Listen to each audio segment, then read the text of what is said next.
Amiya, what happened? You don't look so good. Oh, what? You lost your Fumo? Here, let me see if they're in stock. Shoot, they're out. I discontinued my Arknights introduction guide videos because I felt like there wasn't a way I could bring life into the series. I'm not really a fan of making beginner guides since the topics don't really interest me. If you want good, genuine advice for players, I would suggest Cookie Cause's beginner guide series. But wait a second. Don't click off this video because I need your valuable eyeballs for watch time and ad revenue. Today, well, actually not today, technically this week, I remade one of my old videos, Class Introduction to Defenders. But no, it is no longer an introduction. It is now a new, improved analysis.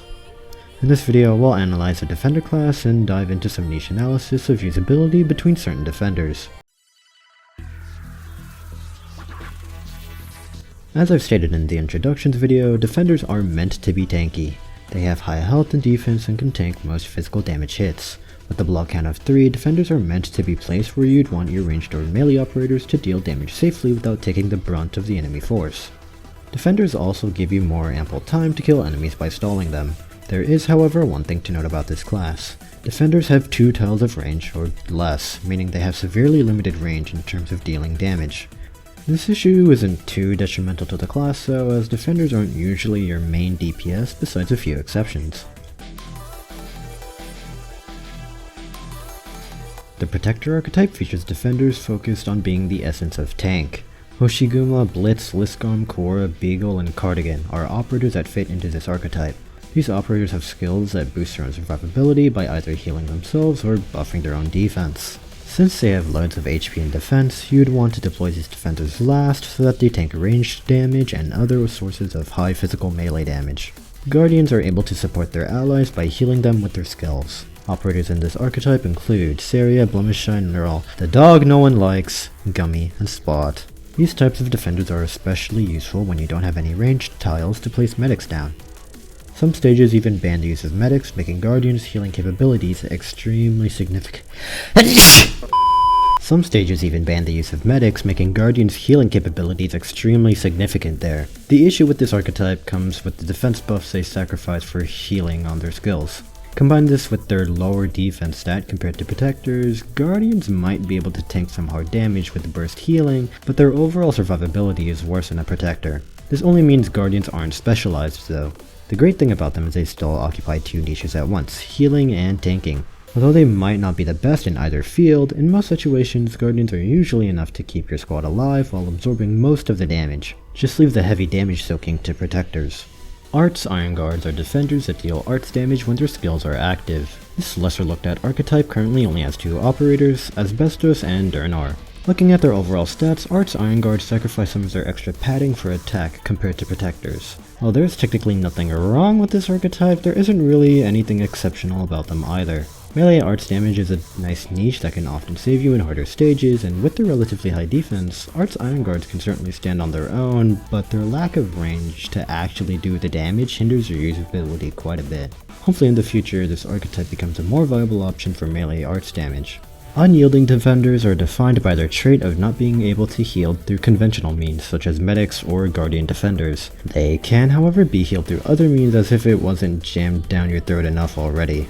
Some notable mentions that can heal unyielding defenders are Perfumer and Angelina's talents, as well as Blemishine's skill 2, all of which are defined as passive healing and can therefore bypass this trait. Even though it seems like they're in a tough situation because they can't be healed with a medic or guardian, unyielding defenders usually have their own ways of regenerating their health through skills or talents, but sometimes these methods for regeneration are not enough to keep them from dying in sticky situations.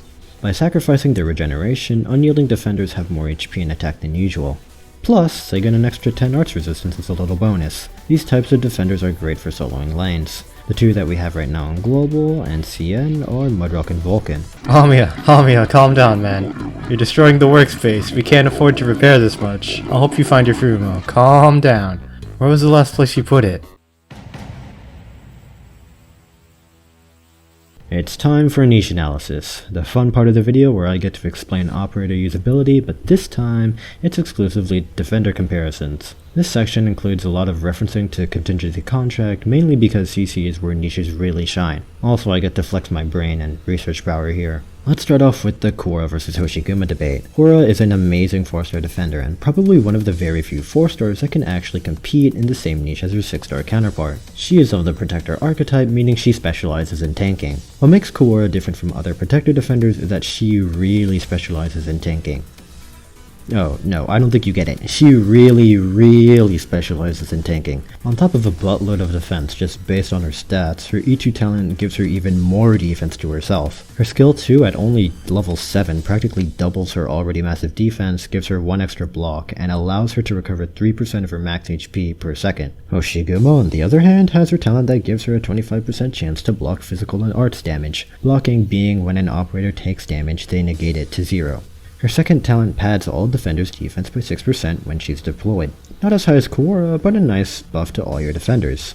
Hoshi's main skills are her second and third skills. Her second skill is basically the Minecraft Thorns enchantment, where if she's damaged, she will do a portion of her physical attack back at the enemy. This skill is a passive skill, so it's mostly used for situations that have sources of high consistent damage. Her S3 turns her into an AoE guard, but better by boosting her attack and defense and damaging all the enemies in her front tile. The argument between Hoshiguma and Korra is mainly revolved around the usage of pure tanks and Arknights. You see, pure tanks aren't needed that much in most stages, but Korra is just so good at tanking that she can outshine Hoshi in some situations. Hoshi is more of a generalist, with her DPS skill 3 that allows her to do quite a substantial amount of damage. The Oni defender is preferred over the baseball playing turtle, oftentimes because Korra's tankiness is overkill for most situations where Hoshi can just do more damage. But when you need an iron wall, Korra can definitely shine.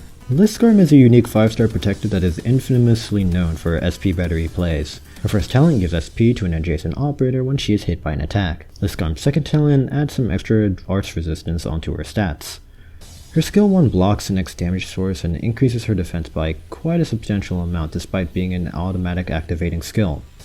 Crownslayer and Pyrite giving you trouble? Listgarm and bibeak. Hate the extremely tanky Avengers and Blade? Listgarm and Weedy. Unkillable golems and lead seal? Listgarm and bibeak.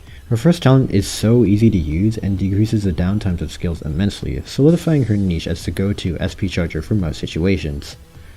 God, this layer looks so ugly. Omnia tearing holes in the space-time continuum is the last thing we needed. I should probably patch this hole with something.